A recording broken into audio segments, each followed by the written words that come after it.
Welcome to Book Root Readings, your channel for classic, nature, and living children's books.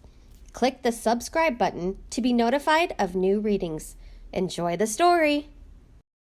Proud as a Peacock, Brave as a Lion by Jane Barclay, illustrated by Renne, Benoit. To Peace, J.B. For Amelia and Emmett, R.B. My papa was a soldier. When he was 17 years old, he lied about his age so he could join the army and fight for our country in the war.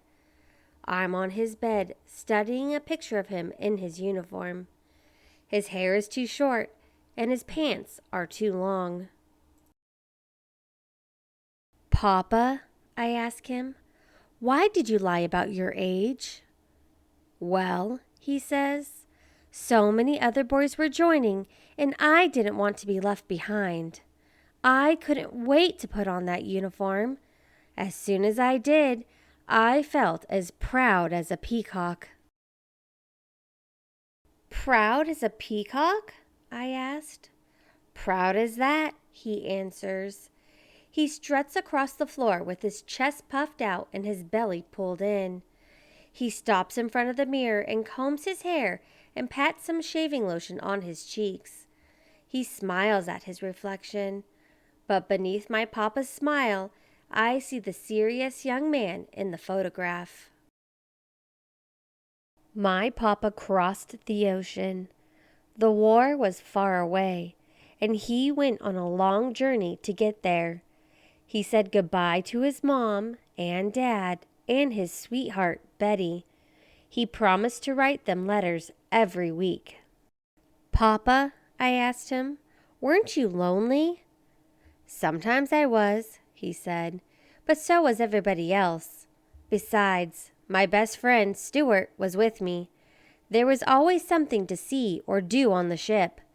Most of the time, we were as busy as beavers. Busy as beavers? I ask. Busy as that, he answers. He whistles through his teeth as he irons his collar. He tucks in his shirt tails and rubs the polishing cloth across his shoes until they shine like new. He reaches in the drawer for a pair of socks, and I glimpse a bundle of letters tied with faded ribbon. He smiles as he touches it with his fingers. But beneath my papa's smile, I know he's missing Grandma Betty. My papa was a hero. There were guns and fire and smoke. He crawled on his belly through the noise and the mud and pulled 3 men to safety. The army gave him a special medal that he keeps in a leather case. Papa, I asked him, weren't you scared?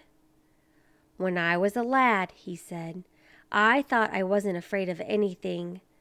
Then, when something frightening did happen, I pretended to be as brave as a lion. Brave as a lion? I ask. Brave as that, he answers. I help him fasten his medal above the pocket of his blazer. Sometimes my papa's hands shake, so he needs to borrow mine.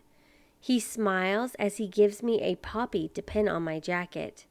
He looks very proud, but beneath my papa's smile, I hear the bad dream that woke him in the night. My papa marches in the parade. The crowd cheers and claps as the veterans go by. Some are young, some are old, some sit in wheelchairs, and some walk past, holding on to others. I stand at attention. The music stops, and there is a minute of silence. A cold wind sends dry leaves skittering past my feet. I am as quiet as a mouse, as quiet as that. My papa lays a wreath. He carefully places it at the base of the monument. Attached is a card that reads, in loving memory of Stuart David Adams, 1923 to 1944. My papa salutes, then he steps back and dabs his eyes with his handkerchief. He puts his hand over his heart. I do the same, and I can almost touch the ache. Papa, I whisper, why are you crying? I am remembering, he says. A war is something you never forget. Elephants never forget, I tell him. Then let's be elephants, he says. A soft rain falls as a bugler trumpets his notes up into the cold, gray sky. We link our hands and bow our heads.